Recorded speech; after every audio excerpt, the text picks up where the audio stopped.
Students, मैं जहांगीर आलम आप सभी लोगों का सरफेस केमिस्ट्री पृष्ठ रसायन के इस भाग 6 में एक बार फिर से बहुत बहुत स्वागत है। चलिए इस भाग को स्टार्ट करने से पहले आप लोग मेरे पिछले 5 वीडियो यानी इस चैप्टर का 5 वीडियो अगर आप नहीं देखे हैं तो उसको आप लोग ज़रूर देख लें, इसलिए ताकि आप लोगों को आगे आने वाले टॉपिकों में कोई समस्या उत्पन्न ना हो, कोई प्रॉब्लम ना उत्पन्न हो। इसलिए आप लोग पिछले जो इस चैप्टर के 5 वीडियो प्रोवाइड कराया गया उसको आप लोग जरूर देख लें। तो चलिए इस लेक्चर को भाग 6 को स्टार्ट करते हैं। भाग 6 में देखिए सबसे पहला पॉइंट है उत्प्रेरण, यानी कि उत्प्रेरण क्या है, कैटालिस्ट क्या है। तो उत्प्रेरक की चर्चा हम लोग कर चुके हैं। तो उत्प्रेरण जो है, उत्प्रेरण को पढ़ने से पहले हम लोग उत्प्रेरक के बारे में पढ़ते हैं, ठीक है। उत्प्रेरक के लिए भी एक वीडियो जो है केमिकल काइंड्स जो पहले वाला जो चैप्टर था उसमें उत्प्रेरक की चर्चा की गई थी। ऐसे कोई बात नहीं है, इसमें भी हम लोग उत्प्रेरक के बारे में पढ़ते हैं। तो उत्प्रेरक क्या है, तो जब अभिक्रिया प्रारंभ होती है तो अभिकारक जो है, अभिक्रिया में जो भाग लेते हैं उसको अभिकारक कहते हैं। और अभिकारक कहाँ जाता है, अभिकारक प्रतिफल बनाता है। तो अभिकारक से डायरेक्ट प्रतिफल नहीं बनता है, उसके बीच में एक प्रोसेस से होकर उसे गुजरना पड़ता है। यानी कि मान लीजिए कि एक अभिक्रिया है, जैसे CH2 डबल बॉन्ड CH2 और ये अभिक्रिया करता है H2 से, हाइड्रोजन से, और क्या बनाता है CH3 यहाँ पे कैटालिस्ट के रूप में, उत्प्रेरक के रूप में प्लेटिनम का उपयोग हम लोग करते हैं। तो हम लोग को बस यही समझ में आता है कि ये जो है, ये दो जो अभिकारक हैं और अभिक्रिया के उपरांत जो बनते हैं उसको हम लोग प्रतिफल कहते हैं। तो अभिकारक से डायरेक्ट प्रतिफल बन जाता है, ऐसी कोई बात नहीं है। इसके बीच में जो प्रोसेस होता है उसको हम लोग समझते हैं। तो अभिकारक से एक बीच का एक टर्म आता है जो अभिकारक और प्रतिफल के बीच में होता है। एक अभिकारक, ये प्रतिफल, अभिकारक और प्रतिफल के बीच में एक जो चीज होता है उसको हम लोग मध्यवर्ती कहते हैं। यानी कहने का मतलब अभिकारक को आपको मध्यवर्ती के पास पहुंचाना पड़ता है और उसमें एक एनर्जी लगती है, उसमें एक ऊर्जा लगता है, जिसको हम लोग क्या कहते हैं बच्चों, उसी को हम लोग कहते हैं क्या, तो एक्टिवेशन एनर्जी, सक्रियण ऊर्जा। सक्रियण ऊर्जा के बारे में भी हम लोग पढ़ चुके हैं। तो देखिए कैसे होता है अभिक्रिया। तो देखिए जैसे मान लीजिए यहाँ CH2 है और डबल बंधन CH2 है, ठीक है बच्चों, और यहाँ हाइड्रोजन है, यहाँ हाइड्रोजन है। तो होता क्या है कि ये तो अभिकारक है, ये क्या है, अभिकारक है। अभिक्रिया में जो भाग लेते हैं वो क्या कहलाते हैं, अभिकारक कहलाते हैं। तो जैसे हम इसमें प्लेटिनम डालते हैं, प्लेटिनम यहाँ पे उत्प्रेरक के रूप में इस्तेमाल होता है। जैसे हम यहाँ पे प्लेटिनम डालते हैं, होगा क्या कि ये धीरे धीरे पहले CH2, ठीक है, और CH2, ये एक बंधन इसमें से क्या होगा, धीरे धीरे ब्रेक होगा। अब जब एक बंधन टूटेगा तो यहाँ से भी हाइड्रोजन जो है, हाइड्रोजन से जो जुड़ा है उसके मध्य का जो बंधन है वह भी क्या होगा, वीक पड़ता जाएगा, कमजोर होता जाएगा। और हाइड्रोजन से अपना साथ छोड़ेगा और ये इससे अपना एक साथ छोड़ेगा, तो बगल वाले से क्या करेगा, बॉन्ड बनाना शुरू करेगा, बगल वाले से बॉन्ड बनाना शुरू करेगा। यानी कि ये बंधन तब तक बनेगा जब तक ये बंधन टूटेगा। जैसे ही ये बंधन टूटेगा वैसे ही ये बंधन बन जाएगा, जैसे ही ये बंधन टूटेगा वैसे ही ये बंधन बन जाएगा।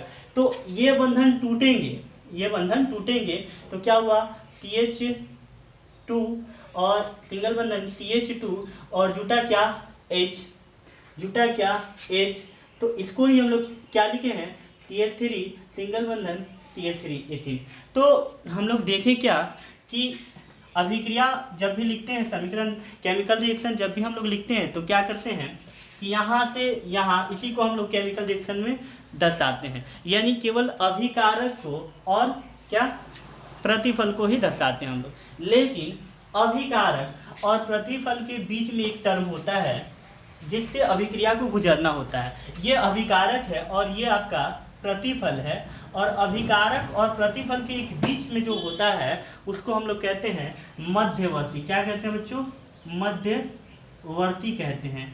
तो अभिक्रिया कराने के लिए आपको इसको यानी अभिकारक को मध्यवर्ती के पास पहुंचाना पड़ता है। कहाँ पहुंचाना पड़ता है बच्चों, मध्यवर्ती के पास पहुंचाना पड़ता है। जब आप अभिकारक को मध्यवर्ती के पास पहुंचा दिए तो अभिकारक मध्यवर्ती के पास पहुंचने के बाद स्पॉन्टेनियस अपने आप कहाँ चला जाता है, प्रतिफल में।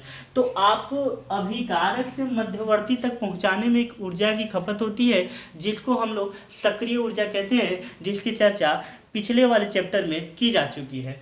तो वह जो ऊर्जा है यानी कि वैसी ऊर्जा जो अभिकारक को मध्यवर्ती तक पहुंचा दे उसको हम क्या कहते हैं बच्चों, उसी को हम लोग क्या कहते हैं, सक्रिय ऊर्जा कहते हैं। अब प्लेटिनम का इसमें क्या काम है, तो देखिए प्लेटिनम क्या करता है। चूंकि ये जो चैप्टर है सरफेस केमिस्ट्री, इसमें हम लोग पढ़े हैं अवशोषण, अधिशोषण। तो अधिशोषण में क्या होता है, एक अधिशोषक होता है, ये मान के चलिए ये आपका अधिशोषक का सतह है और इस पे धूलकण का आकर एकत्रित होना, धूलकण क्या है, यहाँ पे अधिशोषक के रूप में इस्तेमाल होते हैं। तो यहाँ पे जब हम कैटेलिस्ट को क्या करते हैं, इस अभिक्रिया में हम डालते हैं। जब कैटेलिस्ट में जब अभिक्रिया में हम कैटेलिस्ट को डालते हैं तो कैटेलिस्ट यानी उत्प्रेरक करता क्या है, तो उत्प्रेरक का कार्य है कि दोनों, जैसे मान लीजिए कि दो चीज़ हैं एक दूसरे से जुड़े हुए हैं और इस दोनों को पकड़ के खींचा जाए तो इनके बीच का जो बंधन है वो क्या होगा, कमजोर होगा। सपोज दैट दो व्यक्ति एक दूसरे से झगड़ रहे हैं, एक दूसरे से गले में गला पकड़ के क्या कर रहे हैं, झगड़ रहे हैं, अगर उसको खींचा जाए अपनी तरफ तो उनके बीच का जो ये बंधन है ये क्या होगा, कमजोर होगा। तो कैटालिस्ट जो है ठीक इसी तरह करता है। ये क्या करता है, मान लीजिए कि यहाँ पे ये क्या है आपका, ये निकेल है, क्या है, निकेल है, ये निकेल का सतह है। तो जब हम अभिक्रिया में निकेल डालते हैं, यहाँ पे अभिक्रिया में हम जब निकेल डालते हैं तो क्या करता है, CH2 है, इसको क्या करता है, आकर्षित करता है, CH2 इसको अपने सतह पर चिपका लेता है और साथ साथ क्या करता है, हाइड्रोजन को भी अपने सतह पर चिपका लेता है। तो जैसे हाइड्रोजन को चिपकाता है तो हाइड्रोजन के बीच का जो लिंकेज है वह क्या होता है, ढीला पड़ जाता है, कमजोर हो जाता है। और फिर CH2 के बीच में जो डबल बंधन है वह भी क्या होता है, ढीला पड़ जाता है, कमजोर हो जाता है। तो ये बंधन टूट जाएंगे, ये बंधन जब टूटेगा तो एक हाइड्रोजन यहाँ चला जाता है, क्या होता है, CH3, और एक हाइड्रोजन यहाँ चला जाता है, CH3। ये आपका क्या बना, इथेन। ये क्या बच्चों, ये इथेन है और इसको हम क्या बोलते हैं, इथिन बोलते हैं, ठीक है। ये तो हाइड्रोजन है, आप सभी जानते हैं। तो हम देखें कि प्लेटिनम किया क्या कि अपने सतह पर क्या किया, ये अपने सतह पर अभिकारकों को क्या किया, आकर्षित किया, चिपकाया यानी अधिशोषण किया और उनके बीच में जो बंधन था उसको क्या कर दिया, कमजोर कर दिया। कमजोर कर देने के कारण वह बंधन क्या हुआ, आसानी से टूट गया और उसके बाद क्या किया, बाद में ले जाके इसको क्या करता है, छोड़ देता है, यानी निकेल साइड हो जाता है, निकेल साइड हो जाता है और ये दोनों अभिक्रिया कर क्या बना लेते हैं, इथिन बना लेते हैं। तो निकेल का इस अभिक्रिया में काम क्या है, तो निकेल का इस अभिक्रिया में केवल बस इतना ही है कि अभिक्रिया के दर को बढ़ा देता है, अभिक्रिया के दर को परिवर्तित करता है। क्या करता है, ये अभिक्रिया इस तरह नहीं होने वाली थी, यानी कहने का मतलब ये एक दूसरे में लिपटे रहते हैं, ये एक दूसरे में लिपटे रहते हैं। प्लेटिनम आप जब डालें तो ये दोनों का बंधन क्या किया गया, कमजोर कर देता है। प्लेटिनम क्या करता है, दोनों के बीच का जो हाइड्रोजन के बीच का जो बंधन है उसको क्या करता है, कमजोर करता है। CH2 के बीच में जो बंधन डबल है उसको क्या करता है, कमजोर करता है, ताकि ये टूट जाए। और जब टूटेंगे, ये जब बंधन टूटेगा तभी हाइड्रोजन जाके यहाँ जुटेगा, ये जुटेगा। तो ये क्या किया, अभिक्रिया को प्रभावित कर रहा है, अभिक्रिया के दर को क्या कर रहा है, परिवर्तित कर रहा है। तो उत्प्रेरक का कार्य यही है। लेकिन अभिक्रिया के बाद प्रतिफल बना, अभिकारक से क्या बना, प्रतिफल बना, लेकिन प्लेटिनम की मात्रा में कोई अंतर नहीं है, प्लेटिनम जैसे है वैसा है। तो इसी को हम लोग क्या कहते हैं, उत्प्रेरक कहते हैं बच्चों, क्या कहते हैं, उत्प्रेरक। तो उत्प्रेरक का क्या काम है, तो उत्प्रेरक का अभिक्रिया में काम है उत्पाद मचाना यानी कि अभिक्रिया के दर को बढ़ा देना। तो उत्प्रेरक वैसे रासायनिक पदार्थ होते हैं बच्चों, उत्प्रेरक वैसे रासायनिक पदार्थ होते हैं जो अभिक्रिया के दर में भूचाल पैदा कर देते हैं, अभिक्रिया में भूचाल पैदा कर देते हैं, किंतु खींच लिए, लेकिन अभिक्रिया जब समाप्त हुआ तो उसके गुण या मात्रा में कोई परिवर्तन नहीं होता, वो वैसा का वैसा ही रहता है। इसको एग्जाम्पल देके समझते हैं। देखिए उत्प्रेरक का दैनिक जीवन में हम लोग एग्जाम्पल देके समझते हैं। मान के चलिए कि आपका घर आपके स्कूल से 10 किलोमीटर 10 किलोमीटर की दूरी में है। तो आप एक बार पैदल जाइए और एक बार कहाँ जाइए, एक बार आप बस से जाइए। तो पैदल जाइएगा समय ज़्यादा लगेगा, बस से जाएंगे तो क्या होगा, समय कम लगेगा।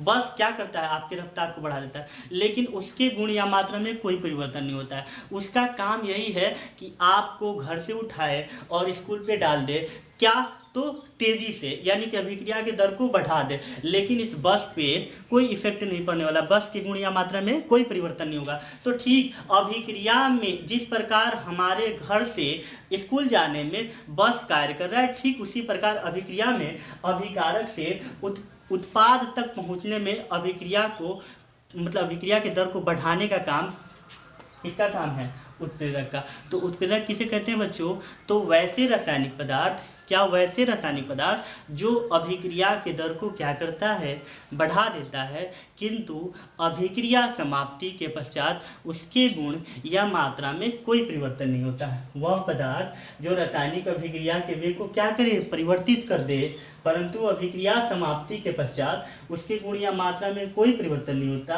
उसे उत्प्रेरक कहते हैं। और ये जो संपूर्ण फिनोमेनॉन है, ये जो संपूर्ण घटना है, इस घटना को उत्प्रेरण कहते हैं। तो उत्प्रेरक के बारे में हम लोग पहले ही पढ़ चुके थे, ये है उत्प्रेरण। तो उत्प्रेरक की जो चर्चा की गई है, ये पिछले वाले चैप्टर में भी चर्चा की गई है, उसमें और बेहतर तरीके से चर्चा किया हूँ, उसको आप लोग देख लीजिएगा उस वीडियो को।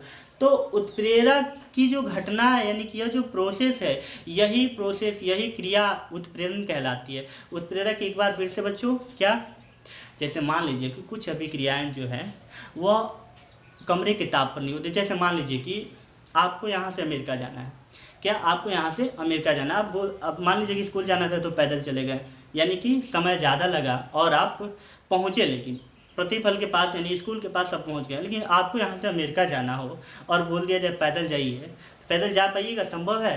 तो उसी प्रकार, ठीक उसी प्रकार कुछ अभिक्रिया ऐसी भी हैं जो बिना उत्प्रेरक की उपस्थिति में होती ही नहीं है।